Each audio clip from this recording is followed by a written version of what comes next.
So, is there naskh, abrogation in the Quran? Yes, there is. And is there mansukh, abrogated verses? Yes, there is. What does nasikh mean? It means another verse comes and abrogates the ruling of a previous one. The verse whose ruling is lifted is called mansukh, and the one that lifts it is called nasikh. There are many examples of this. Sometimes a verse comes and abrogates a ruling conveyed by a hadith. And sometimes a hadith comes and abrogates a ruling conveyed by a verse.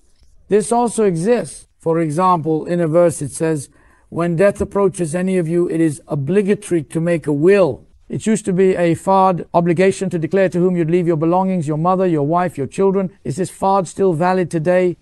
No. Why? Because in a Sahih hadith it says, Allah has already determined how inheritance should be distributed. Whether the deceased has children or not, how much the wife or husband receives, how the inheritance is shared among parents, siblings, and others. All of this has already been divided by Allah. Now, it is no longer permissible to make a will for an inheritor. In another verse it says making a will before death is fard, just like prayer, fasting. But this obligation no longer continues. Why? As the hadith makes it clear, you cannot bequeath anything to someone who already inherits. All that's left is for you to die.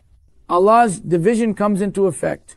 Now, if someone abides by the Sharia, distributes inheritance according to the Quran and the law of fara'irut, they are saved in both this world and the hereafter. But if they say, I'll divide it according to Swiss law and reject the Sharia, then they incur sin and violate the rights of others. Previously, a man who committed adultery could only marry a woman who had also committed adultery, or who was in fact a polytheist. A chaste woman who had not committed adultery could not marry such a man. It was haram. Is this verse still valid? No.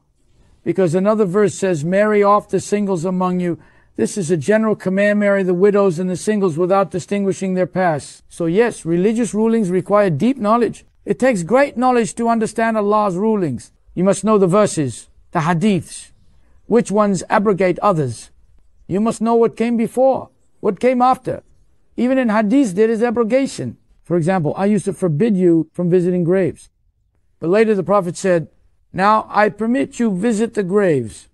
They remind you of death. In the early days of Islam, it was forbidden due to recent departure from the age of ignorance. But later it was encouraged. The Messenger himself visited graves with the companions. So you must understand the progression of rulings, or else you might mislead people by quoting an earlier ruling.